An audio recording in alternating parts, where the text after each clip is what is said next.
एक बार मोटू पतलू अपने नगर से दूसरे नगर की ओर जा रहे थे, तभी रास्ते में मोटू को भूख लग गई और उसने पतलू से कहा कि मुझे भूख लगी है। पतलू ने कहा कि तुम्हें हमेशा भूख लगी रहती है। फिर पतलू ने सोचा कि अगर मोटू ने कुछ नहीं खाया तो यह आगे नहीं बढ़ेगा। पतलू ने कहा कि ठीक है, हम उस पेड़ के नीचे बैठकर खाना कहते हैं। दोनों उस पेड़ के नीचे बैठ गए और खाना खाया। जैसे ही मोटू खाना खाकर उठा तो उसके पैरों के नीचे कुछ चुभ गया और जैसे ही मोटू ने उसे निकला तो वो एक चिराग था। मोटू ने पतलू को दिखाया और कहा कि मुझे एक चिराग मिला है, ये हमारे बहुत काम आएगा। मोटू ने कहा कि ये उस अलादीन का चिराग लगता है, हमें इसे घिसना चाहिए, तभी जिन निकलेगा और हम उससे कुछ भी मांग सकते हैं। पर पतलू ने कहा नहीं, हमें इसे यही रखकर आगे बढ़ना चाहिए।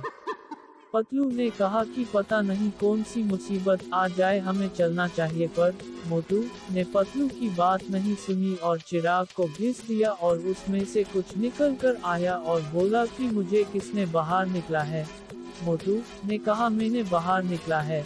उस जिन ने कहा कि मैं तुम्हारी सिर्फ 3 इच्छा पूरी करूंगा और उसके बाद मुझे एक आदमी चाहिए जिसे मैं अपना नौकर बनाऊंगा। अगर मंजूर हो तो 3 इच्छा बताओ, नहीं तो मुझे जाने दो। मोटू ने कहा ये गलत बात है, नौकर तुम मेरे हो और तुम्हें भी एक नौकर चाहिए, ऐसा नहीं होना चाहिए।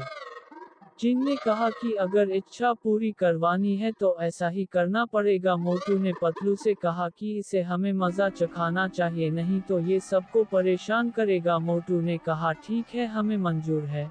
मोटू ने कहा कि हमें बहुत दूर जाना है, तुम हमें वहां तक पहुंचा दो। जिन ने कहा ठीक है, जिन ने उन्हें वहां पर पहुंचा दिया। फिर मोटू ने कहा कि रात बहुत हो गई है और गर्मी भी बहुत है, तुम पंखा भी चला दो। जिन ने उन्हें हवा भी दी। अब मोटू ने कहा कि रात भी हो गई और तीसरी इच्छा हम कल बताएंगे।